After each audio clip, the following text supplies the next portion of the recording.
დღეს ვისაუბრებ ზოდიაქოს ნიშნებზე, მანამდე მინდა გავიარო რამოდენიმე საკითხი. პირველი, რომ ზოდიაქოს წრეზე სულ 12 ნიშანი გვაქვს და ზოდიაქოს ნიშნების შექმნა უკავშირდება მზის წლიურ ციკლს. ზოდიაქოს საწყისი წერტილია გაზაფხულის დღეღამსწორობის წერტილი, იგივე ვერძის 0 გრადუსი, სადაც დღე და ღამე თანამფრთება და დღე და სინათლე იწყებს ზრდას. შესაბამისად, რადგან მზის წლიურ ციკლთანაა დაკავშირებული, გასაგებია თუ რატომ იწყება ეს ყველაფერი ცეცხლის სტიქიით. წინა ლექციებიდან ჩვენ ვიცით, რომ გვაქვს 4 სტიქია, ცეცხლი, მიწა, ჰაერი, წყალი და 3 მოდალობა, კარდინალური, ფიქსირებული და მუტაბელური. ეს მოდალობა არის იგივე ჯვარი, მოქმედების ტიპი. ვერძი, როგორც დამწყები, ბუნებრივია, რომ არის კარდინალური ნიშანი. ლომი, როგორც მზის ზენიტი, არის სტაბილური, ფიქსირებული მოქმედების ტიპი. ლომის სეზონზე ჩვენ სტაბილურად გვცხელა და მშვილდოსანი, სადაც მზის ციკლი სრულდება. მოკლედ, ამ მაგალითით ხვდებით, რომ სტიქიების განაწილების შედეგად მოქმედების ტიპებში, იგივე ჯვრებში იქმნება ზოდიაქოს წრე. აქვე, ვინც არ იცის, გეტყვით, რომ გარდა იმ სეზონისა, იმ ზოდიაქოს ნიშნისა, რომელსაც ეკუთვნით თქვენს პირად რუკაში, გააქვთ 12-ვე ზოდიაქოს ნიშანი, გამოვლენილი ცხოვრების სხვადასხვა სფეროებში და დიახ, ამ წრეზე მზის ნიშანი, იგივე თქვენი ზოდიაქოს ნიშანი ცენტრალურია. აქვე გასწავლით პატარა ხრიქს, როდესაც უსმენთ ყვითელ ასტროლოგიას და თუ ასტროლოგი საუბრობს მაგალითად მორიელის ფინანსებზე, ეს არ ნიშნავს, რომ თქვენი მორიელის ნიშნით თქვენ თუ ხართ დაბადებული, საუბრობს თქვენზე. არამედ ეს ნიშნავს, რომ ის საუბრობს თქვენს ჰოროსკოპში მეორე სახლზე. ანუ თქვენი მეორე სახლი, რომელიც ზოდიაქოს ნიშნითაც იწყება, უნდა მოусმინოთ თუ ფინანსები გაინტერესებს იმ ზოდიაქოს ნიშანს. ან ვენერა, რომელიც ზოდიაქოს ნიშანშია. და ვისაც ჯერ კიდევ არ გაიგეკეთებიათ პირადი რუკა, კომენტარებში დავდებ საიტის ლინკს, სადაც შეგიძლიათ მისი დამოუკიდებლად აგება. ახლა კი გადავალ უშუალოდ ზოდიაქოს ნიშნების აღწერაზე. და პირველი, როგორც ვთქვი, არის ვერძი. ვერძის სტიქი არის ცეცხლი, მოდალობა კარდინალური, არქეტიპები არის მეომარი, პიონერი, გადარჩენილი, თავზე ხელაღებული. გიყვარდეს ღმერთი და აკეთე რაც გსურს დაახლოებით ესეთი გამონათქვამი შეესაბამება. და წარმოვიდგინოთ ესეთი სურათი. ვერძი, რქები დაბლა შეტევაზე, სასტიკი, უდრეკი, გასტეხს თავის ქალას, არა ნაღვლებს, ვერაფერი აშინებს, ვერაფერი ახევინებს უკან. გამარჯვება ან თვითგანადგურება, მის მისაღწევად ორი ბედი, ერთ-ერთი მას დაიმორჩილებს. ვერძი სიცოცხლის ძალა, არსებობის ნების გამოვლინება. ჯერ არაფერია, შემდეგ რაღაც იბადება. სიცოცხლე არაფრისგან იფრქვევა და სივრცეში ადგილს იკავებს. ეს პროცესი უკომპრომისოა, ფეთქებადი, ძალადობრივი. წარმოგვიდგენს ვულკანების, ცეცხლოვანი ვარსკვლავების, ნისლეულებად აფეთქებული გალაქტიკების სახეს. და ცოფიანი ძაღლი რო წარმოვიდგინოთ, ან ცოფიანი მხეცი ჩვენ წინ, ჩვენ უკან უფსკული. და მას კბილები დაკრეჭილი აქვს, პირი ქაფით სავსე, ხელში სანადირო დანა გვიჭირავს. ის ხრიალით გვიახლოვდება, თვალი წითლად უელავს, ვემზადებით. ამ მომენტში არ გვჩება ზრდილობა, განათლება, არც სიტყვა, უბრალოდ სიშიშვლეში დარჩენილი გადარჩენის ცხოველური წყურვილი. ყვირით და ყელში ულტყამთ და პოულობთ ვერძს. ვერძი გვასწავლის სიმამაცეს, ის ნებასურვილის ძალას წარმოადგენს, ძალას, რომელიც არ ემორჩილება შიშს, დაბრკოლებებს, ეჭვებს. ვერძი ჩვენი ნაწილს ასახავს, რომელიც აკეთებს იმას, რაც სურს. აირჩევს და მოქმედებს, სხვა არაფერს აქვს მნიშვნელობა. თვალახვეული ნიანგებთან ჭიდილი, დიახ, თუ ეს არის სურვილი, მაგრამ ასეთი ქცევები ზედაპირულია. ვერძის არსი უფრო ღრმაა. ის ეგზისტენციური სიმამაცის სიმბოლოა. და რას ნიშნავს ეს? ერთი სიტყვით ეს არის ეგოიზმი, დელიკატური ხელოვნება, არა უგულობა, არა ვიწრო ხედვა, არა მანიპულაცია. არამედ უნარი ვთქვათ, ეს ჩემი ცხოვრებაა. მაქვს უფლება განვიცადო ის, რაც მჭირდება. ვერავინ და ვერაფერი გადამახვევინებს გზაზე. ვერც სხვა ადამიანი, ვერც გარემოება, ვერც ჩემი შიშები. ვერძის მიზანია სურვილების და მოქმედებების შერწყმა. ის თავისუფლებაა, არა დაკარგვა ემოციებში, არა ფსიქოლოგიური მოტივების ზედმეტი ანალიზი, უბრალოდ ნების ძალა, რომელიც სიცოცხლეს აყალიბებს. სიმამაცე ზოგადად უნდა შეაშინო ადამიანში, სხვა გზით არ იბადება. სტრესი და სიმამაცე წვრილია. საშიშმა სიტუაციებმა შეიძლება ვერ გაგვამამაცოს, მაგრამ მათ გარეშეც ვერ გავმამაცდებით. ვერძი ეძებს სიმამაცეს, ამიტომაც სტრესი ზიდავს. როგორ შეეჭიდება ვერძი ამ სტრესს, წინასწარ ცნობილი არ არის. შეიძლება შემოქმედებითად და მიზანმიმართულად იმოქმედოს, შეიძლება კურდღელივით გაიქცეს. ვიცით მხოლოდ ის, რომ სტრესი აუცილებლად იქნება. კრიზისი ვერც ჩრდილივით გასდევს, აკეთო ზუსტად ის, რაც გინდა, ამას ძალიან დიდი სითამამე სჭირდება. ასეთი სურვილები ხშირად ამძიმებს ურთიერთობებს, ავტორიტეტები რეაქციას იჩენენ. ხშირად საჭიროა ეგზისტენციურ სიმამაცეს შეპარვით მიუახლოვდეთ, უფრო უფუსაფრთხო და მარტივ გზებზე ვივარჯიშოთ. მაგალითად, წარმოვიდგინოთ თავი მაღალ კლდეზე, ნახევრამდე ასული, თოკზე ჩამოკიდებული, თოკი თუ მტკიცია და შეცდომა არ დაუშვით, საღამოს ცოცხლები ვიქნებით. ასეთი მდგომარეობის დროს თუ არ გვეშინია სისულელე იქნებოდა. თამსვლელი სწავლობს შიშის მართვას, ეფექტიან მოქმედებას. ასე ყალიბდება სიმამაცე. ასვლა სიმამაცეს მოითხოვს, ეს სტატიკური ჭეშმარიტებაა, მაგრამ ასტროლოგი იტყოდა, მთაზე ასვლა აღვიძებს სიმამაცეს. ემოციები დაიცლება, ცნობიერების სტრუქტურა იცვლება და ეს ხდება ვერძის ევოლუციური სტრატეგიით. ეს არის კრიზისის გულით არჩევა. ამ გარდაქმნებშია ზრდის არსი. თამსვლელობა უბრალოდ მეტაფორაა, ვიღაცისთვის ეს შეიძლება ცურვის სწავლა იყოს, ან ავტორიტარულ უფროსთან შეჯიდება, ან მოწევისთვის თავის დანებება. ვერძმა შეიძლება მიიღოს გამოწვევა, ამ ცხოვრება თვითონ მიიღებს ამ მთის სახეს, შემდეგ კი რჩება მხოლოდ მასზე ასვლა. ვერძი რაღაცას ეძებს, გარკვეული გამოცდილებები, ხშირად რისკიანი, ავსებენ მას. შიშის ველშია გახვეული. ვერძის სტრატეგიაა სურვილის გამჟღავნება და მისი დაკმაყოფილება, რადაც არ უნდა ღირდეს. შიშების ფონზე ცხოვრება, მაგრამ მტკიცე და ცხადი მოქმედება, ესაა ვერძის ხელოვნება. ბუნება ამზადებს ვერძს თავისი მთებისთვის. იგი იბადება ბრძოლით, ენერგიულობით, გადარჩენის ინსტინქტით. მისი სული ინტენსიური და პირდაპირია. პატიოსნება, მებრძოლის სული, ენთუზიაზმი, დამოუკიდებლობა და გარე ავტორიტეტების მიმართ ანტიპათია. ეს მისი რესურსებია. ასტროლოგიურ რუკაში, სადაც არ უნდა მოხდეს ვერძი, იქ გამოვლინდება კონფლიქტურობა. ეს შეიძლება იყოს აშკარა, როგორც მთასთან ბრძოლა, ან დაფარული შინაგან დემონებთან, მაგალითად. ბრძოლა ალკოჰოლიზმის წინააღმდეგაც, ან ომის ვეტერანობა, ან ეკოლოგიური აქტივიზმი. რუკა ხშირად აჩვენებს ვისია მიმართული ეს ცეცხლი. ცეცხლი იქნება და სამიზნეც ადრე თუ გვიან. მდუმარე ვერძსაც თუ უცბად კრიზისში ჩავაგდებთ, გამოვლინდება ცივი, მკაფიო, ეფექტიანი მოქმედება. მუხლები შეიძლება უკან გალებდეს მანამდე და მერე გულით წაუვიდეს. მაგრამ წნეხის ქვეშ ნამდვილი ვერძი იბრძვინებს. მისი რესურსი, რაც არ უნდა ეცვას ცხოვრებაში, გულში ის მებრძოლია. ხანდახან მხოლოდ კრიზისი ამჟღავნებს მას. და ყველა მონეტას ვიცით, რომ აქ ორი მხარე. რისი გაკეთება შეუძლია მებრძოლს მშვიდობიან დროს.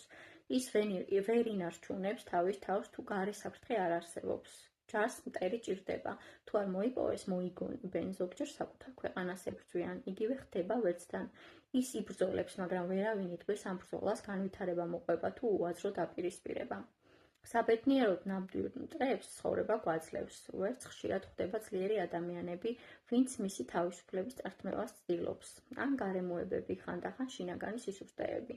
ხშირად სხვებთან გაუგებრობები, რომლებიც ვერძის სიმძაფრით გამოწვეულია. რაც არ უნდა იყოს, უნდა შეეჯახოს. ვერძის ერთადერთი ცოდვა უკან დახევაა.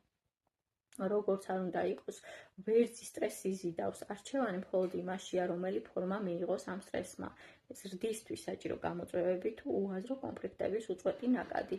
მებრძოლის ავსია ბრძოლის ცეცხლით. ეს ცეცხლი მის საქმეს სჭირდება, მაგრამ თუ ის უარს ამბობს შინაგან კრიზისზე, ცეცხლი რჩება და ბოლოს ჩნდება არარელევანტურ სამიზნეებზე სრული ვნებით. ვეღარ ვიგებთ, რატომ ჩნდება კონფლიქტები. და მთელი ვერძის ცეცხლი, ნება, სიმამაცე, ქარში იფრქვევა, იფანტება უაზროდ. მეგობრები შორდებიან, ქორწინებები იშლება, კარიერები ინგრევა. არავინ იგებს, ეს ვერძის ჭრტილია, უაზრო აგრესია, ცეცხლი მიზნის გარეშე. ვერძი, რომელმაც აირჩია სუსტი გზა, რჩება დაჭრილი, შიმშილით სავსე და იმედგაცრუებული. შეიძლება თავს მართლად გრძნობდეს, შეიძლება თავის შეწოდებას იწყებდეს, მაგრამ კითხვა ყოველთვის ერთი რჩება. რატომ ვაყენებ ყველას თავდაცვით მდგომარეობაში? და პასუხიც მარტივია, მებრძოლმა არასწორი ომი აირჩია. შემდეგი ზოდიაქოს ნიშანი გვაქვს კურო. კუროს ტიქი არის მიწა, მოდალობა ფიქსირებული. არქეტიპები: მიწის სული, მუსიკოსი, მდუმარე. ისწრაფვე სიმარტივისკენ, მაგრამ არ ენდო მას. ვერძის ცეცხლში დახარჯული ენერგიის შემდეგ ცნობიერებას სჭირდება დამშვიდება, ჩიტების მელოდიური ჭიკ-ჭიკი, მწვანე ფოთლები. მას მშვიდობა წყურია. იგი ცვლის შეძახილ სიმფონიით, ვნებას დუმილით.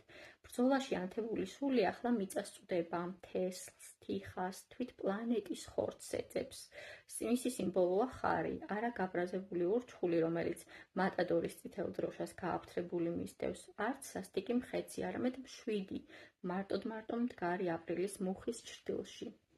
მინდორს, მზეს, ფირუტყვსა და მიწას უცქერის, არაფერია საშიში მისთვის. ვერძის ქედმაღლობა განქარდა. ხარს აღარ ეშინია, იმდენად იმყოფება თავის სამყაროში, რომ თავად უშიშრობა მისთვის მნიშვნელობას კარგავს. ვერძის ომი დასრულდა, კურო მშვიდადაა. მთის მწვერი წარმოვიდგინოთ მაისის დასაწყისში, ნაზი ქარი, ნელა უბერავს ბაბუაწვერას, ყვავილობს ტყის ვაშლი, შავი არწივები თბილ ტალღებს ერავენ, მარტო ზიხარ ქვაზე, ცხუნვარე მზის სითბოს გრძნობ, გაზაფხულის რბილ ჰაერში ბანაობ, შენ წინ ველი იშლება აყვავებული და ნაყოფიერი, გლეხები მიწაზე მუშაობენ, პირუტყვს მწყემსავენ, გაზაფხული მეწამუნწყალენ ტყეებსა და ხვავში კრთის. ზიხარ 1, 2, 3 საათი, არ ფიქრობ, მხოლოდ გრძნობ, არ გაწუხებს დიდი კითხვები, სიცოცხლის ბუნება, ეს შენი საქმე აღარ არის, იმ მომენტში, იმ კლდეზე, იმ ღრუბლების ქვეშ უბრალოდ ხარ. სიტყვები აღარ არის საჭირო და ამ უზარმაზარ შინაგან სიჩუმეში, რას გრძნობ, რას გასწავლის ნაყოფიერი მიწა, უწყვეტობას, სიმშვიდეს, შინაგან მშვიდობას. როგორ უნდა იყო უსაზღვროდ რთული და ამავდროულად მარტივი, როგორ უნდა იყო მიუწვდომლად ღრმა და არ გქონდეს საჭიროება, ეს სიტყვებით გამოთქვა. იმ წამს კუროს გზა გააცნობიერე. იპოვო ეს სიმშვიდე და შეინარჩუნო იგი, აი ხარს მისია. ყველა კუროს არ უყვარს ბუნება, მაგრამ იმ ბორცვზე ჯდომა მისი ევოლუციური სტრატეგიის საფუძველია. დედამიწა მისი მთავარი მასწავლებელია. ამშვიდებს სულს, ასწავლის სიმარტივეს და წონასწორობას.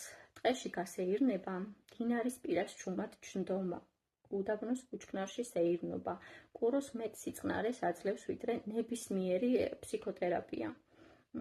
თუ ბედი კუროს ქალაქში წაიყვანს, ეს ფსიქოლოგიურ კატასტროფას არ ნიშნავს, სუფთა კურო ყოველთვის ირჩევს სიწყნარეს, მაგრამ არც ერთი ადამიანი არ არის სუფთა ზოდიაქოს არქეტიპი. შეიძლება კუროს ძლიერი გავლენის ქვეშ მყოფი ადამიანი ქალაქისკენ მიიზიდოს. ამ შემთხვევაში საჭიროა პერიოდულად დატოვოს ქალაქი, უქმეებზე ბუნებაში გავიდეს, ან რამოდენიმე დღე სოფელში გაატაროს. მცენარეებით სავსე სახლი და შინაური ცხოველიც დაეხმარება მიწასთან კავშირის შენარჩუნებაში. დედამიწას ჰყავს ჭრდილიანი და-ძმა, ეს არის დუმილი, კუროს მეორე დიდი მასწავლებელი. კურო ყველაზე დუმილიანია ზოდიაქოში. სიტყვების ნაკლებობა მისთვის ტკივილია, მისი სული სიტყვებს ეწინააღმდეგება. დუმილი ბადებს სიმარტივეს, ხოლო სიმარტივე მშვიდობას. კურო ამას გრძნობს და ინსტინქტურად ეწინააღმდეგება ბევრ ლაპარაკს. გარეგანი დუმილი ძნელია, შიდა დუმილი მისი ნამდვილი მიზანი, კიდევ უფრო ძნელი. მაგრამ აქაც ჩნდება მასწავლებელი პარადოქსულად, ეს არის მუსიკა.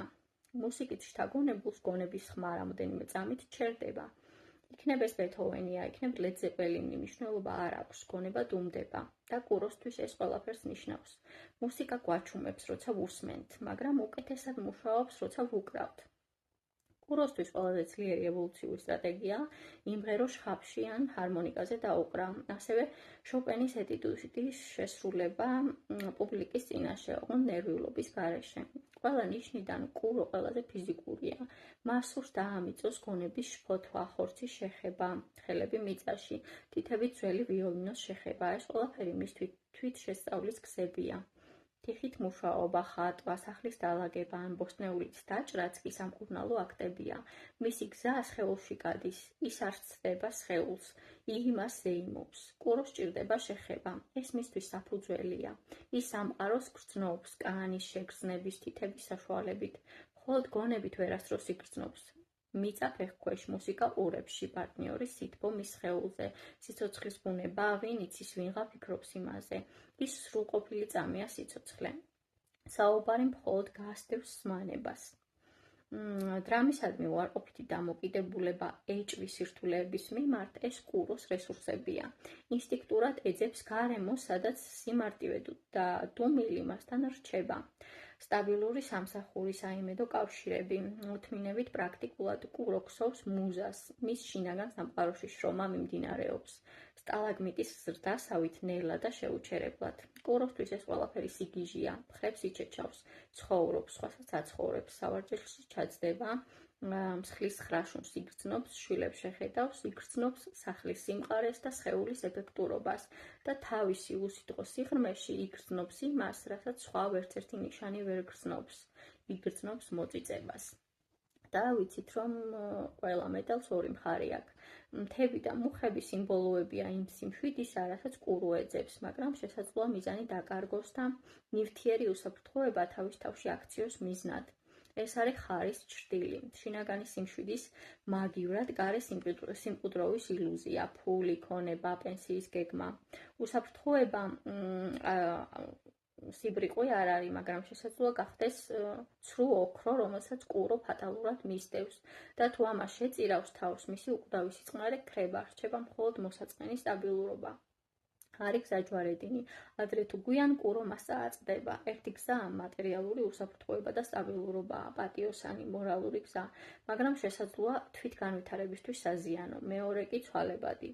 არა საიმედო, მაგრამ ამაყელვებელი ზრდის ცვლილებების გზა. და უნდა გადაწყვიტოს, მოქმედებისთვის მოვედი ამ ცხოვრებაში თუ თავდაცვისთვის, ზრდისთვის თუ უსაფრთხოებისთვის.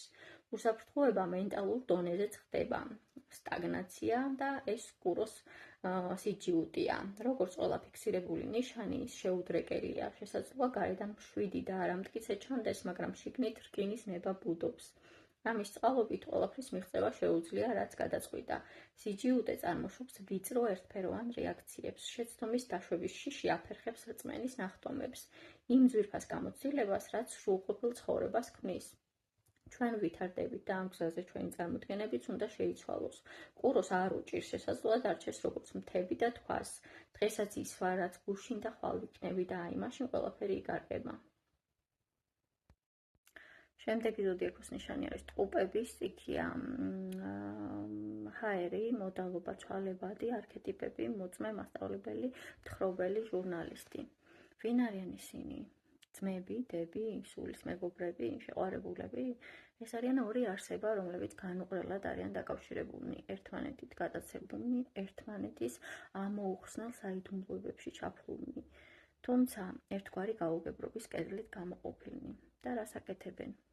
ლაპარაკობენ, უსმენენ, ერთმანეთს მუდმივად აკვირდებიან, რათა მიუთითებელ მინიშნებებსა და ჟესტებში პასუხები იპოვონ.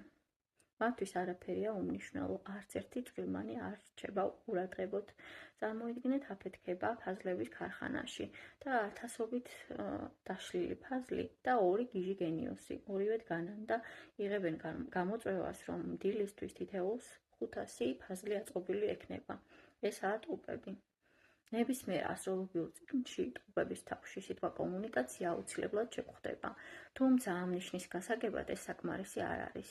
ტყუპები გულისხმობს აღქმის მთლიან პროცესს, იმ გზას, როგორ გვეხმიანება სამყარო, როგორ ვხედავთ, ვგრძნობთ, ვისმენთ და ვუყურებთ ყველაფერ ილოზორულს ჩვენს ირგვლივ. ტყუპები იბადება იმისთვის, რომ აღიქვას, დაკვირვებით დატკბეს, სტაბილურობა, რაც ხარისთვის დამახასიათებელია, მას ეწინააღმდეგება. ტყუპს მოძრაობა სჭირდება, ის ბავშვივითაა, რომელიც მოულოდნელად სათამაშოების მაღაზიაში შეაგდეს და მხოლოდ 10 წუთი მისცეს ყველაფრის შესაგროვებლად და შესაგრძნობად. ტყუპების არსი არ არის ფიქრი, ეს მათთვის მხოლოდ გვერდითი ეფექტია. მათი მთავარი ძალა აღქმაა. ტყუპი არ არის ფილოსოფოსი, ჟურნალისტია, მას სჭირდება ფაქტები, დაუმუშავებელი, გადაუწყვეტელი ინფორმაცია. იდეები შესაძლოა გაჩნდეს, მაგრამ ისინი მიზანი არ არის. ტყუპების მიზანია დაინახოს ყველაფერი, აკრიფოს ყველა კვალი, სამყაროს საიდუმლოების ამოხსნა, მისი საბოლოო ამოცანა. ყველაფრის დანახვა ეს შეუძლებელია და მაინც ტყუპი ამ მისიით იბადება. ამიტომ მისი სტრატეგიაა იცხოვროს ინტენსიურად, მრავალფეროვნად, თითქოს 3 ან 4 სიცოცხლეს ერთში ატარებდეს. მისთვის მოულოდნელობა და სიახლე აუცილებლობაა, დაჩერება ცოდვა. ტყუპებმა უნდა გაბედოს ისეთი რამეების დანახვა, რაც მის თავში არსებულ სურათს არ შეესაბამება. ის უნდა შეეგუოს, რომ სამყარო შეიძლება არასდროს იყოს ბოლომდე გასაგები. ტყუპისთვის დაბნეულობა სწორ გზაზე ყოფნის მაჩვენებელია. ტყუპის კიდევ ერთი ძლიერი მხარეა შეკითხვების დასმა, იმისთვის, რომ სხვის გონებაში დამალულ ხილვებს მიწვდეს. მას საუბარი და კითხვა სჭირდება. მეტყველება მისთვის ერთ-ერთი გადარჩენის სტრატეგიაა. ამასთან ტყუპმა უნდა ისწავლოს მოსმენა, თუნდაც საუბრისას. მისი გონება წინ მიდის წარმოუდგენელიც და აქ რას ვაპირებთ, რომ ვთქვათ, თუმცა მისთვის აუცილებელია ნამდვილი გულითადი ლაღი კომუნიკაცია, არანაირი მენტალური ორთაბრძოლა, უბრალოდ გულიდან გულამდე საუბარი. ტყუპის მთავარი რესურსია ცნობის მოყვარეობა, ბავშვური აღტაცება ყოველი წვეთისა თუ ფანტელის მიმართ. მეორეა სიცოცხლის უნარიანობა. ტყუპები დაუღალავად ცხოვრობენ, ხშირად ძილის გარეშე, დაუღალავი ძიებითა და კვლევით. მესამე ინტელექტი. მათ შეუძლიათ ინფორმაცია მოაგროვონ ისეთი სისწრაფით, რომ სხვებმა ვერც არ მოიგინონ და ბოლოს სიტყვა. ტყუპს შეუძლია ენით შეაღწიოს სხვის გონებაში, გაწმინდოს ტყუილებისგან და აღმოაჩინოს სუფთა ჭეშმარიტების ნამსხვრევები. მათთვის სამყარო არ არის ატომები, ის არის ინფორმაცია. ტყუპი მას ეძებს, აგროვებს, გადაამუშავებს და ავრცელებს. ტყუპი იდეაში არ უნდა იყოს მსაჯული, ის უნდა იყოს სარკე, მხოლოდ დამკვირვებელი, მაგრამ ადაპტაციის უნარმა შესაძლოა მახე დაუგოს. ტყუპს შეუძლია სიმართლისგან თავის არიდება, ინფორმაციის შესვლა, ხაზგასმის გადაადგილება და სიტყვებით გადაფარვა. მას შეუძლია ისე წარმოაჩინოს ყალბი ვერსია, რომ დამაჯერებელი გახდეს. ტყუპები იშვიათად აგებენ კამათში, არა იმიტომ, რომ მართლები არიან, არამედ იმიტომ, რომ სიტყვებით წვდომის ოსტატია. ფიზიკური საფრთხეებიც არსებობს, მუდმივი შინაგანი ფორი აქი ნერვიულ სისტემაზე აისახება. ეს ხშირად გამოიხატება დაძაბულობით, უძილობით, ემოციური გადაღლილობით. ეს დაძაბულობა უნდა განიმუხტოს, მეგობრული საუბარი, მსუბუქი მოძრაობა, ფეხით სიარული, ამას შეუძლია ტყუპი დააბალანსოს. ტყუპი აქ არის იმისთვის, რომ დაემორჩილოს ცოცხალ გამოცდილებას. მას არ აქვს დრო დოგმებისთვის, ის უნდა ჩაეფლოს ცხოვრებაში, მაგრამ გახსოვდეს. ცხენი სწრაფად დარბის, მაგრამ თუ მხედარი არ უზის მას, არა აქვს მიზანი. ტყუპის ამოცანაა ცხენზე ამხედრდეს. შემდეგი ზოდიაქოს ნიშანი არის კირჩხიბი, ელემენტი წყალი, მოდალობა კარდინალური, არქეტიპები, დედა, მკურნალი, უხილავი კაცი ან ქალი. კიბორჩხალა სათუთი არსებაა, ეს არის გემრიელი, ლუკმა, ათოლიების საჭმელი. როგორ უნდა გადარჩეს, რა იმედი აქვს მას? ის მხოლოდ მტაცებლის პირისთვის განკუთვნილი ლუკმაა. გადარჩენისთვის კიბორჩხალამ უნდა გადარდოს ნიჟარა. კედელი მასსა და ბუნებას შორის, ის ძალიან სუსტია, რომ სხვა გზით დაიცვას თავი. ამ ჯავშნით კიბორჩხალა მდგრადია, ის ჰარმონიაშია გარემოსთან. მაგრამ ეს წარმატება შეიცავს სახიფათო ტრანსფორმაციის მარცვალს. კიბორჩხალა იზრდება, ნიჟარა ვეღარ ეტევა, მისი მოცილება უწევს. თუ გონიერი და იღბლიანია, ახლის გაზრდას მოასწრებს. უფრო დიდის და შესაფერისის, მაგრამ მხოლოდ მაშინ, თუ გონიერი და იღბლიანია. ტყუპების ქაოსურ სამყაროში დაბნეული ცნობიერება შიგნით ბრუნდება ფესვებისკენ. ტყუპებისთვის სიმართლე გარეთ არის, ისინი სამყაროში ეძებენ მას, მაგრამ რაც უფრო ეძებენ, მით უფრო უჩვეულო და დაულაგებელი ხდება ყველაფერი. კირჩხიბი ახალ გზას ირჩევს, ის შინაგან სამყაროში იჭრება. იქ, სადაც განცდების საფუძველია. ტყუპების გონებრივი მობილობა იცვლება სუბიექტურობით და ემოციური ქსოვილით. სამყაროს აღქმა ხდება განცდების ნაკრები. კირჩხიბის ნიშანში დაბადებულები მოვიდნენ იმისთვის, რომ შეაღწიონ იმ შრეებში, რომელთაც არც ერთ წინა ნიშანს არ მიუძღდებათ ხელი. ისინი თავისუფლად ფლობენ სიღრმისეული ემოციის ენას. მათთვის სიცოცხლე არის გრძნობა, ყოველი ნიუანსის შეგრძნება, გულგრილობის ჯავშნის მოშორება, სამყაროს სიშიშვლით მიღება. ჩვენ რომ წარმოვიდგინოთ მყინთავი, მისი მიზანია ზღვაში 4 მილის ქვევით ფსკერზეც ჩავიდეს და შეისწავლოს ის, სინჯები აიღოს და უსაფრთხოდ დაბრუნდეს. მთავარი სტრატეგია აქ არის გადარჩენა. ზეწოლა უკიდურესად დიდია, დაცვა ყველაფერია, მაგრამ ნიჟარაში უნდა იყოს ნაპრალები, ფანჯრები, მავთულები, განადგარები. თუ კი დაცვა მეტისმეტად ძლიერია, ინტერაქცია ხდება შეუძლებელი. თუ სუსტი აპარატი განადგურდება. კიბორჩხალას თავით არის ეს ყველაფერი, მისი ემოციური სისტემა ყველაზე მგრძნობიარეა ზოდიაქოში. მას ყველაფრის სრული შთანთქმის უნარი აქვს, მაგრამ ამის ტოლფასი შეიძლება იყოს ემოციური დაწვა. საჭიროა ზომიერი გახსნა. მორცხვობა ერთ-ერთი თავდაცვის მექანიზმია. ხშირად კირჩხიბი ახდენს პიროვნების იმიტაციას, ხანდახან გულღიაც კი, მაგრამ ის შიგნით ფარულად აფიქსირებს სხვათა სულებს, იღებს სურათებს მათი სიღრმიდან.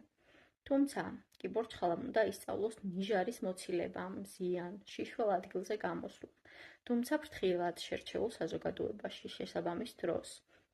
ეს არის რისკი, რომელსაც სიყვარული ითხოვს.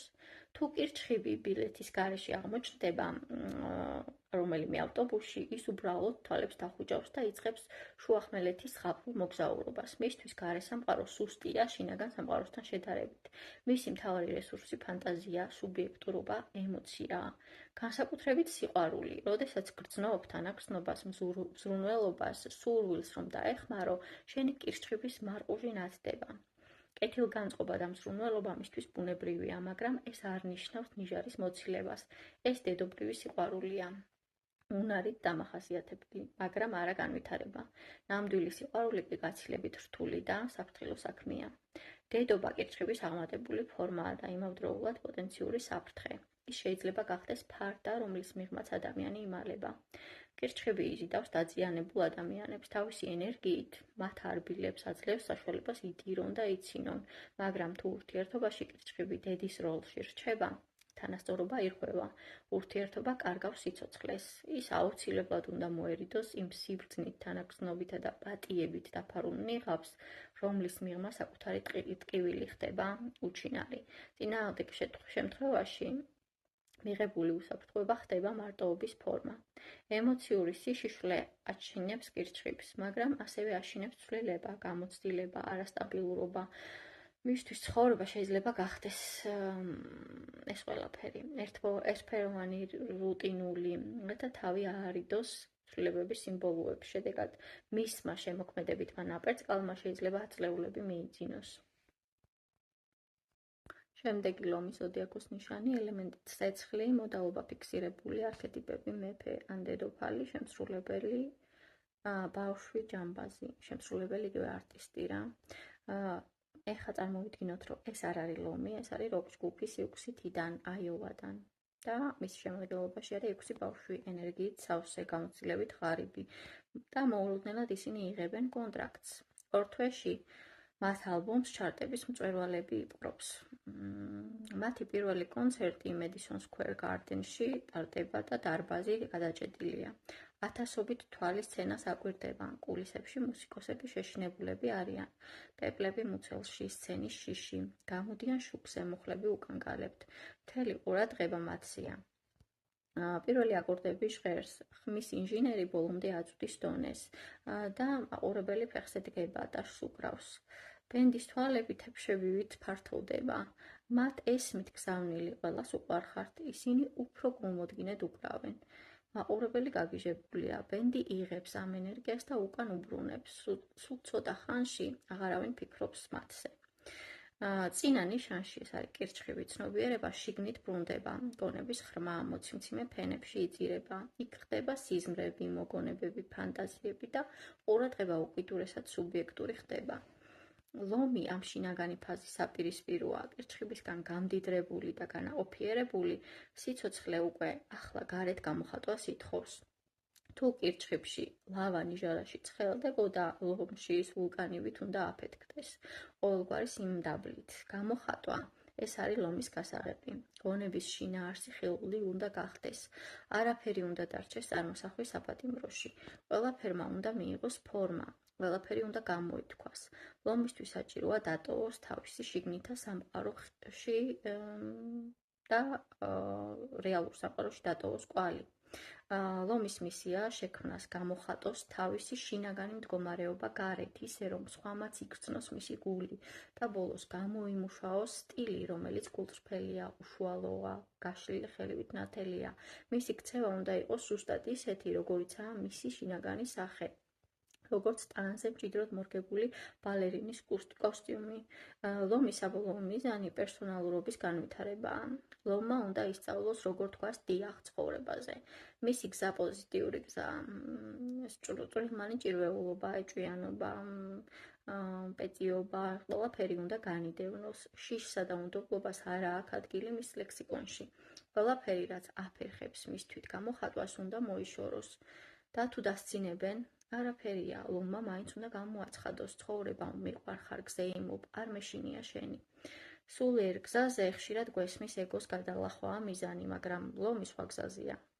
ის ეგოს განვითარებაზეა და ამისთვის ლოტუსის პოზიციაში ჯდომა არ გმარა. მან უნდა აღიაროს ეგოს აბსურდულობა და მაინც სიხარულით გამოხატოს ის. უნდა ჩაიცვას უგემოვნო პერანგი და მეწამული შარვალი. იმღეროს რამე აბსურდული სიმღერა და თუ უყურებენ, უფრო ხმამაღლა უნდა იმღეროს. სცენაზე დგომა ნიშნავს ნდობას. ლომისთვის ეს არის წმინდა გრაალი. უსაზღვრო, უეჭველი ნდობა ცხოვრებისა. მთელი მისი სითბო, დრამატულობა, თამაშის სიყვარული, ყველაფერი ამას ემსახურება, რაც შიგნითაა, გარეთ უნდა გამოვიდეს.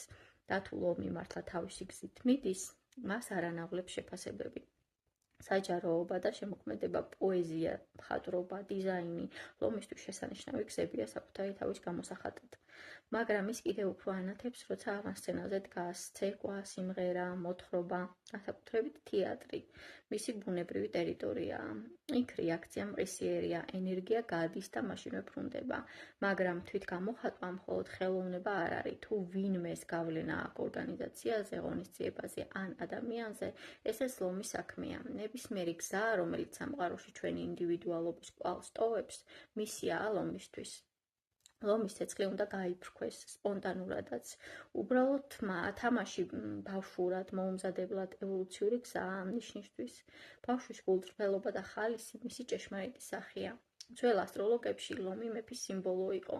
მისი მახვილგონივრულობა და აურა ამას მართლაც ამართლებს, მაგრამ უფრო ღრმა სიმართლე ჩანს, როცა მას ბავშვის ნიშნად ვხედავთ. თვით დრამატული, ყოვლის მომცველი, დღევანდელობით მოცული. ეს არის ლომის სული. ინსტინქტურად ლომი ბრდღვინავს ნებისმიერ ადამიანს, რომლის დაბადების რუკაშიც ბევრი ლომის ელემენტია, შინაგანად მსახიობის სული აქვს. საკმარისია მცირეოდენი წახალისება და მიიმღებთ გულითადი თვითგამოხატვის ნაკადს. ეს შეიძლება იყოს ხუმრობები, პიანინოზე მელოდია, დაკვრა ან ჭეშმარიტი ისტორია. ოდნავ გაფორმებული და ენთუზიაზმით მოყოლილი. რაც არ უნდა იყოს, ფორმა ლომის არქეტიპი ყოველთვის მოიცავს ერთ ორ წარმოდგენას. თუ ტაშდა უკრავ, შოუ დაიწყება. ხშირად ლომი სწორედ იმ ადგილს პოულობს, სადაც ადამიანური ენერგიების მიმართულება უნდა დაიგეგმოს. მას ნათელი, დიდსულოვანი პიროვნება ბუნებრივ ლიდერად აყალიბებს. მას შეუძლია სხვადასხვა მიმართულებით დაგსაქსული ჯგუფი ერთიანად შეკრას და წერტილოვანი მიზნისკენ მიმართოს. ნაპოლეონი ამ თვისებების ისტორიულად ყველაზე თვალსაჩინო მაგალითია, თუმცა მსგავსი მაგალითები ნებისმიერი წარმატებული გაყიდვების ოფისში ან ბეისბოლის გუნდშიც მოიძებნება. კრეატიულობა და ხიბლი ლომის რესურსებია, მაგრამ ერთ-ერთი უმთავრესი თვისებაა, ლომა იცის, როგორ უნდა იყოს ბედნიერი. ის მთლიანად აზმყოშია და იმწამს თავად მეფია. გუშინდელი დღე შეიძლება ჩავარდნებით იყოს სავსე, ხვალ შეიძლება პოლიტიკოსებმა მსოფლიო ცეცხლში გაგვხვიონ, მაგრამ დღეს ჩემი სხეული მუშაობს, ხასიათი კარგია და ჯიბეში $20 ვპოულობ. წავიდეთ ვიცეკვოთ. ლომის რესურსი არის უნარი, იცხოვროს ამ წამით. წარსული დასრულდა, ხვალ შესაძლოა არ მოვიდეს. ამიტომ უნდა ჩავეჭიდოთ ამ ცვალებად წამს და მისგან სიხარულის ყოველი ატომი გამოვწუროთ. ეხა ვიცით, რომ მონეტას ყოველთვის აქვს ორი მხარე და წარმოვიდგინოთ მედისონ სკვერ გარდენი, რომელიც უკან დარჩა. 6 ბავშვი სიუქსითიდან თავის ნივთებს ალაგებს და ლიმუზინით კენედის აეროპორტისკენ მიდის. და შემდეგი გაჩერებაა პეკინი. ისინი კეთილინების ტურნეში არიან ჩინეთის სახალხო რესპუბლიკაში, პროვინციებში, სადაც დასავლური მუსიკა პირველად გაიჟღერებს. სოლისტი სცენაზე გამოდის, თავმომწონედ გიტარისტი მუხლებზე სრიალით შეიჭრა სცენაზე. ვარდისფერი კვამლი იფრქვევა 10,000 ჩინელის თავზე, რომელთაც ხელები თავაზიანად აქვთ დაკრეფილი კალთაში და დაბნეულად უყურებიან. ვინ არიან ეს გიჟები ამერიკიდან, რატომ არიან ასე აღელვებულები? ბენდი ხვდება რეალობას. ეს არ არის გარდენი, ეს ჩინეთია. ნიუ-იორკელმა მაყურებელმა, რაც მისცა, აქ არ მოეცემა. უცბად ისინი ისევ 6 ბავშვი არიან აიოვადან, ძალიან შორს სახლიდან. მოქმედება, შემოქმედება, თვითგამოხატვა, ენერგია ყველა ამ ლომის სტრატეგიაში გარეთ მიედინება, მაგრამ თუ მხოლოდ ეს არის ლომი, მალე ამოიწურება. აუცილებლად საჭიროა ენერგიის შემომტანი წყაროც, წინააღმდეგ შემთხვევაში ლომი თავს გამოფიტავს. ის შეიძლება იყოს ერთი ადამიანის სიტყვები მიყვარხარ, მიხარია რომ არსებობ, ან 10,000 მაყურებელი, რომელიც ტაშს უკრავს. რაც არ უნდა იყოს ფორმა, ლომს აპლოდისმენტები სჭირდება, მათ გარეშე იგი ჭკნება. ლომი თავისი სითბოთი და ხიბლით ნამდვილად იმსახურებს ქებას, მაგრამ როგორც სიუქს სითიდან რო ყვარსკვლავები, ის საკუთარ თავში დარწმუნებულად და ამაყად ჩანს. უნებლიეთ იგი თითქოს თავის უპირატესობას ამჟღავნებს, რაც აპლოდისმენტების მოსაპოვებლად საუკეთესო გზა არ არის. ხალხი შესაძლოა რეაგირებდეს იმით, რომ ცდილობს დაამციროს მისი გადაჭარბებული თვითშეფასება, შესაძლოა ყურადღება არ მიაქციონ ან დააკრინონ. ეს კი ლომს აჯანყებს და უფრო მეტ წარმოდგენაში აგდებს. იგი ამბობს, გთხოვთ შემიყვარეთ და მათ ესმით, მე საუკეთესო ვარ. ლომის მანკიერი წრეები სწორედ ამ ტიპის გაუგებრობებიდან იწყება. მას სჭირდება სიყვარული, მაგრამ რაც უფრო ცდილობს შთაბეჭდილების მოხდენით მოიპოვოს, იგი მით უფრო განიზიდავს ადამიანებს უკიდურესობამდე. ლომმა შესაძლოა დაიწყოს სწორედ იმ თვისებების გამოვლენა, რომლებითაც პოპულარული ასტროლოგიური წიგნები მას ყოველთვის ადანაშაულებენ. ეს არის ამპარტავნება, აქეთ მაღლობა, პატარა ნაპოლეონის სინდრომი. ლომის ჭრილი არის სიამაყე. სიამაყე უშლის ხელს უბრალო სიყვარულის თხოვნაში. მან უნდა ისწავლოს საკუთარი მოწყვლადობის გაზიარება და დახმარების თხოვნა. წინააღმდეგ შემთხვევაში ის გავს კომიკოს, რომელიც გრანიტის სახეების აუდიტორიას ესაუბრება, ან როკ-ბენდს ჩინეთში. ის საცოდავია. შემდეგი ზოდიაქოს ნიშანი გვაქვს ქალწული. მისი სტიქი არის მიწა, მოდალობა, მუტაბელური არქეტიპები. მსახური, მოწამე, პერფექციონისტი, ანალიტიკოსი. ქალწული ყველა ზოდიაქოს სიმბოლოთა შორის ერთ-ერთი ყველაზე ძნელად აღსაქმელია. ხშირად ქალწულობა განიხილება როგორც გამოუცდელობა, მაგრამ ეს სიმბოლო არ არის გამოუცდელობის, არც სიწმინდისგან დაბნეულობის და არც ვნებისგან გაქცევის. ქალწული სისუფთავის ხატია, მას არაფერი დაუფლებია, მას არაფერი აკავებს, არაფერი სურს, არაფრის ეშინია, ის არაფერს ეკუთვნის, თავისუფალია, მიწიერი, დრამებს მიღმა მდგომი, მაინც ის აქაა მიწაზე და აქვს შესათავაზებელი ამ სამყაროს მისთვის, ვინც მხოლოდ სრულყოფილებას ეძებს. რა უნდა გააკეთოს მან? ის ელოდება გაუცხოებული როგორც მადონა, მუშაობს საკუთარ თავზე და დროის გასაყვანად, სადაც შეუძლია, იქ ეხმარება. აქ ბრტვინვა მცირდება, ცნობიერება, რომელიც ლომის ბრწყინვალებით დაიღალა, აიძებს ღრმა აზრს და მიზანს. ლომი დიდი ფიგურაა. ის ჩვენს ყურადღებას იპყრობს, მაგრამ თანდათან ჩვენი ხედვა ფართოვდება. ძლევამოსილი ლომი აღიქმება სხვა ჭრილში, გალაქტიკებისა და საუკუნეების ფონზე, სიცოცხლისა და სიკვდილის წინაშე. მისი სიამაყე აბსურდულია. ლომის ბრწყინვაც არიელი გამოდის. ლომში პიროვნება აღწერს მწვერვალს, იქიდან გზის გაგრძელება შეუძლებელია, საჭიროა გადახტომა ახალ დონეზე. სწორედ ამ სურვილიდან, ამ შიდადგივილიდან იბადება ქალწული. ცნობიერება ხვდება ახალ გრძნობას, პიროვნული ტრანსფორმაციის წყურვილს. უმაყოფილების თესლები აღმოცენებულია, ქალწული უნდა გაიზარდოს, მაგრამ საით? სისუფთავისკენ, სრულყოფილებისკენ, აზრიანობისა და მიზნისკენ. რთული ბატონები და მიზნები, რომელთა მიღწევაც თითქოს შეუძლებელია, ქალწულის მიზანია. უწოდოთ მას სრულყოფილება, მაგრამ ამ გზაზე პირველი ნაბიჯი მწარია. ქალწულმა თავდაპირველობა უნდა ისწავლოს. ორი ხილვა ამოძრავებს ქალწულს, ერთი მის წინაა, მეორე უკან. ერთად ისინი არც ერთ წამს აძლევენ სიმშვიდეს. პირველი იდეალის ხილვაა, ის რაც შეიძლება იყოს. ის აძლევს ქალწულს მის პერფექციონიზმს, ეთიკურობას და პრინციპულობას. მეორე მკაცრად ობიექტური ხედვაა იმის, რაც რეალურად ხდება. აქედან მოდის მისი პრაქტიკულობა, წესრიგი, არა ეფექტურობის მიმართ მიუტევებელი დამოკიდებულება. ტრადიციული ასტროლოგია ქალწულს აღწერს სტატიკურად. ქალწულები არიან პასუხისმგებლიანი და ანალიტიკური, მაგრამ ხშირად წვრილმანებზე ჩერდებიან. ეს მიდგომა სრულად ვერ გამოხატავს მის შინაგან დინამიკას. იქ, სადაც სხვა მხოლოდ ფაქტებს ხედავს, ქალწული ხედავს სტრატეგიას ევოლუციისთვის. ამ ორმა ხილვამ ქალწულში შიდა მღელვარება უნდა წარმოქმნას, სურვილი რომ განვითარდეს. ქალწული ხედავს, ვინ შეიძლება გახდეს, როგორი იქნება, თუ ყველა შინაგან ბორბილს დაამსხვრევს და ხედავს, ვინ არის ახლა, ცხადად, ზუსტად.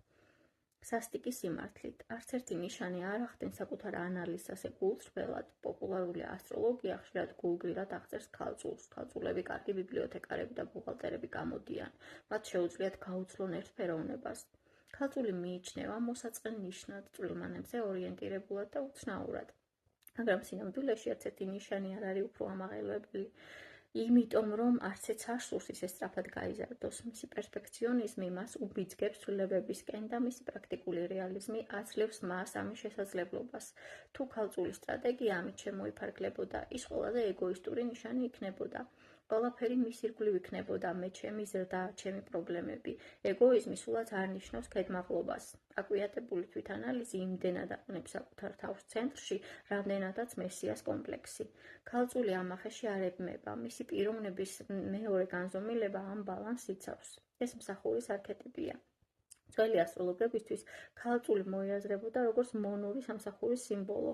ეს მცდარია, ქალწული წარმოადგენს ჩვენს უნარს ვიყოთ სარგებლიანების სხვებისთვის და ეს მსახურება თავისთავად თვითშემეცნების გზაა და არა თვითდამცირების. საქმე არ არის მხოლოდ მომსახურებაში, საქმეა თვითგამოხატვაში, რომელიც მოდის ამ მსახურებით. ქალწულმა უნდა აირჩიოს საკუთარი ბუნების რომელიმე ასპექტი, უნდა გაანათლოს, დახვეწოს და შემდეგ შესთავაზოს სამყაროს. სიკეთით არა აუცილებლად, თუმცა ისე ჩანს. ამ საჩუქრის მიცემა მისი სტრატეგიის ნაწილია, მისი სრულყოფისკენ სწრაფვის ნაწილი. ქალწული არ ემსახურება კონკრეტულ ადამიანებს, ის ემსახურება მსახურის პრინციპს და ამაში თვითონ გარდაიქმნება. ის აირჩევს საკუთარ ყველაზე დასახვეწად ღირს ნაწილს და მასთან გაიგივდება, ის ხდება თავისი საქმე. თუ მრჩეველია, უნდა იქცეს უსაზღვრო სიყვარულად და გაგებად, თუ მხატვარია, უნდა იქცეს უნაკლო სილამაზის წყაროდ, თუ მეზოვია, უნდა იქცეს ადამიანის ღირსების სიმტკიცის სიმბოლოდ. ყველაფერი სხვა მისი ცნობიერების უფრო ვიწრო შრეებია. და ესენი უნდა გაქრეს. ქალწული ხდება ის მსახურება, რასაც სთავაზობს და რაც უფრო სრულყოფილი ხდება მისი მსახურება, მით მეტად სრულყოფდება ის თავისთავადაც. შესრულება საკუთარი თავის დაუსვენებელი იდეალიზმით, თავდაბალი თვითშეფასებით და სამყაროსთვის საჩუქრის შეთავაზების დაუცრომელი სურვილით, ეს არის ქალწულის სტრატეგია. ქალწულის ფსიქიკა მაღალი გარჩევადობის ფოტოს ფილმს გავს. სიცოცხლის ყოველ ნიუანსს ისე მკაფიოდ ხედავს, როგორც მზის შუქს წყლის ზედაპირზე. არანაირი რომანტიკული საბურველი არ უფარავს თვალს. იგი მხოლოდ იმას ხედავს, რაც სინამდვილეში არსებობს და ხედავს უმცირეს დეტალებშიც კი. როდესაც ეს რენტგენის მზერა საკუთარ თავზე ტრიალდება, შედეგები კიდევ უფრო მკაფიო და დაუნდობელია. ქალწული საკუთარ თავს დაუნდობელი სიცხადით ხედავს, თითქოს წინასწარ იღებს სადაზღვევო პოლისის ყველა დიდების ილუზიისგან დასაცავად. თუ საკუთარ თავში როგორმე დამახინჯებას ამჩნევს, მაგრამ არ ისვენებს, სანამ არ დეფექტს არ აღმოფხვრის. ქალწულს არასოდეს არ აკლია მოტივაცია. სიზარმაცე მისი არსების ნაწილი არ არის. ის შინაგანი სადაზღვევო სისტემა, რომელიც დიდების ილუზიისგან იცავს, თანდათან თვითქვემის ულმობელი არაღადაც იქცევა და მუდმივად უბიძგებს წინსვლისკენ, რაც არ უნდა სიმაღლეს მიაღწიოს. მისთვის მიზანი ყოველთვის უფრო შორს არის. თქვა, რომ ქალწული არ არის არმაცი, მხოლოდ ნახევარი სიმართლეა. მეორე ნახევარი ის, რომ ქალწული ვერ კმაყოფილდება. მისთვის დროის დაკარგვა დანაშაულია. მან მიზანში ვარსკვლავი ამოიღო და ვარსკვლავები ძალიან შორს არიან. მნიშვნელოვანი და შინაარსიანი შრომა ქალწულის მთავარი თემა ხდება. თუნდაც ბიძია ვინიფრედმა ნავთობის საბადო დაუტოვო, შეიძლება გადაბარგდეს იმ სახლში, სადაც ის დაუტოვეს, მაგრამ 6 თვეში ისევ ნახავთ, რომ დაუღალავად შრომობს. შეიძლება კვერცხებს აღარ წოვდეს სამზარეულოში, მაგრამ საქმეშია. მილიონებს ლომს დაუტოვებს, ქალწული დასასვენებლად არ ვიდის. მძიმე შრომის მოთმინების და სიზუსტის უნარი ქალწულისთვის ბუნებრივია. პასუხისმგებლობის გრძნობა მას ხშირად პროფესიაში გამოხატვაში ეხმარება, თუმცა მისი მზრუნველობა მხოლოდ სამუშაოს არ ეხება. თუნდაც ძალიან დამღლელი კვირა ჰქონდეს, თუ შორეული მეგობარი დაურეკავს და სთხოვს მაცივრის გადატანაში დახმარებას, ნახევარ საათში იქ გაჩნდება. თუ რჩევაც ჭირდება, 10 წუთში მივა და მისი რჩევა კარგი იქნება. თუმცა რჩევაში შესაძლოა შედიოდეს დასავლეთ ნახევარსფეროში მაცივების განვითარების ისტორიაც. ქალწული ვერ იტანს, რომ დედალი გამორჩეს ან არასწორად გაუგონ. ამჯერად ზოდიაქოს წრეში პირველად ხვდებით უნარს თვითშეწირვისკენ. ამ გზაზე გვეხსნება ცნობიერების ახალი დონეები, თუმცა ასევე ელის მახეები. ქალწულმა შესაძლოა მეტისმეტად გასცეს თავი. საკუთარ სიმკაცრეში დაიფერფლოს, აი როგორი უნდა ვიყო, აი როგორი ვარ სინამდვილეში. ერთო ჩემო, სრულყოფილება სასტიკი და შეუბრალებელი მასწავლებელია და ბევრ ქალწულს აქვს ამაზე ტკივილის კვალი. შეიძლება დაეცეს ეჭვების გაურკვევლობის ჩარჩოებში. შიდა კრიტიკა აღარ გვინებს ენერგიას, შეიძლება თავი შეიზღუდოს, მეორეხარისხოვანი როლი მოიგოს უღირს ურთიერთობებში ან ჩარჩეს მოსაწყენ არაფრის მომცემ სამუშაოში. უკიდურეს შემთხვევაში ქალწული თვითგანადგურებამდეც კი მიდის. სისუფთავე და სრულყოფილება ეს აბსტრაქციებია ქალწულისთვის, ისინი მიზნებად იქცევა, მაგრამ მუდამ შორეულ და მიუწვდომელ იდეალებად რჩებიან, თუ მათ თვალს მოაშორებს. ყველაფერი იშლება, ცხოვრება იფანტება წვრილმანი გაღიზიანებების კორიანტელში და სწორედ აქ ჩნდება ის კარიკატურული პერფექციონისტი ქალწული, რომელსაც პოპულარული ასტროლოგია აღწერს. მაგრამ ამ იდეალისგან მართლაც რომ წავიდეს, ქალწულმა თავისი იარაღი საფრთხეები უნდა იცოდეს. თვითკრიტიკა უნდა დააბალანსოს სრული თვითმიღებით, უნდა ისწავლოს საკუთარი თავის უაპელაციო სიყვარული და უნდა გააკეთოს ეს ყველაზე რთული გზით, პატიოსანი გონებით. კიდევ ერთხელ ქალწულმა სისუფთავისკენ უნდა იაროს, მაგრამ ეს პროცესი სიფრთხილეს მოიცავს. არ უნდა შეიძულოს საკუთარი არასრულყოფილება, უნდა შეიყვაროს თავი ისეთი, როგორიც არის, არა ისეთი, როგორიც შეიძლება იყოს. მხოლოდ ასე აიცლებს თავიდან საკუთარ დეფიციტებზე რეაგირებას დაუსრულებელი თვითშეწირვით. ქალწულის ცნობიერების ამ ზიზუსტემ შეიძლება დააბრმავოს ფართო სურათის დანახვაში. დეტალებმა შეიძლება გადაფარონ მთლიანობა, შეიძლება იმდენად ჩაიძიროს სტრესის კატალოგში, რომ თავად სიცოცხლის სიხარულის გრძნობაც კი დაკარგოს. წვრილმანებზე წუხილი უკიდურესი კრიტიკა და საკუთარი სურვილების უარყოფა ეს ის საფრთხეებია, რომლებიც ჩნდება, როდესაც მისი სიცხადე პერსპექტივისა და სიყვარულის რჩება. და როცა ქალწული ამ ჩრდილში ეცემა, მალე მეორე ჩრდილით ჩნდება. თითქოს შკალასავით მისდევს საკუთარ თავზე თავდასხმა, სხვებზეც გადადის. თუ ქალწული სარკეში უღიმღამოდ უყურებს თავს, სამყაროსაც იგივე მზერით შეხედავს. როდესაც სრულყოფილება მისი გზამკვლევია, ქალწული შეიძლება აიჭრას ცაში, როგორც რაკეტა, ან დაიფშვნეს, როგორც მინა. მთავარი გასაღებია თვითშეფასება. რაც არ უნდა მოხდეს, მან უნდა შეიყვაროს თავი, უნდა შეწყვიტოს საკუთარი თავის შეფასება მიღწევების მიხედვით, იმიტომ რომ ამ შეფასების მეორე მხარე ყოველთვის მიუწვდომელი გზაა და არც ერთი ნიშანი ისე მძაფრად არ გრძნობს ამ გზის სიგრძეს დაგეგმვის უნარის მიუხედავად, ქალწულმა უნდა ისწავლოს ცხოვრება აზმყოში და არა მხოლოდ ცხოვრება, არამედ მისი სიყვარულით გატარება და თუ მაინც უნდა განსაჯოს თავი, მაშინ მხოლოდ ერთი კრიტერიუმით, რამდენად ცოცხალია მისი შიდა პროცესები ამ უსასრულო აქ და ახლაში. სხვა ყველაფერი არ აქვს მნიშვნელობა და არც სხვა გზა მიგვიყვანს ისე სწრაფად სრულყოფილებამდე.